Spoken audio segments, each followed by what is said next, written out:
Hello again, and welcome to another video of advice for aches and pains during lockdown. So today we're going to look at elbow injuries, and specifically tennis elbow. Tennis elbow is lateral epicondylitis. So if we look here, we can see where it is. And it's inflammation where the tendons in your arm joins the outer point of the humerus. So it's this side here. And it's basically where the tendon's either inflamed or damaged, potentially torn.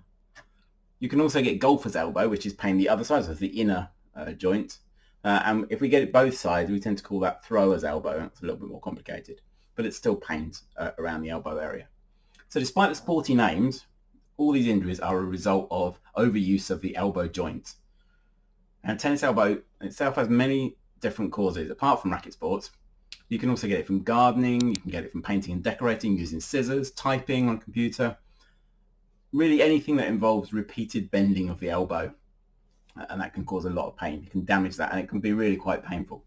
So under normal circumstances, we would treat with soft tissue, massage, ultrasound. But in these trying times, there are some things you can do yourself. So initially, ice and rest is the most important. Ice on the joint will help take down inflammation, and rest. Stop doing whatever it does that hurts your elbow. Painkillers, anti-inflammatories, whatever you would normally use to deal with pain is great. You can use taping to strap up your elbow. If you want to try that, drop me a line. I can run you through that. It's a little bit complicated, but you can probably find something online, or you can drop me a line underneath and I can show you how that works. Gentle massage strokes for your forearm.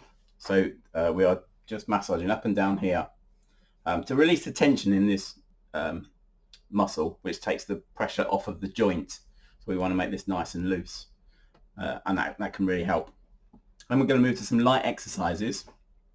We use eccentric wrist extensions, which is over here. There we go. So here we are going to take something. So the guy in the picture is using a can. We can use soup can, tin of beans. If you've got a very light dumbbell, that works just as well. But anything that gives you a weight in your hand. So hold the weight in your injured hand. And use the other hand to lift the wrist up. So we are doing this basically. And then we use the injured hand to slowly lower the can or the weight back down to the full extension. And that helps to just strengthen that wrist area. So you'll be doing 3 sets of these, 3 sets of 15 of these twice a day. It will probably hurt initially. So do as much as you can, but it will strengthen that joint, and it will help to work on the elbow extension. That may seem a little bit strange that we're working here when the problem is down here, but it's about strengthening the tendon all the way along. So as we're doing that, we're actually strengthening this tendon, which is what we want to do. And that will help to heal that and to speed up the healing of the tear just here. Okay, so that's pretty much as you can do yourself in the short term. Any major problems, drop me a line, and we can run through some other ideas, and we can look at some different training techniques that will help. Okay, that's everything. Thanks for watching.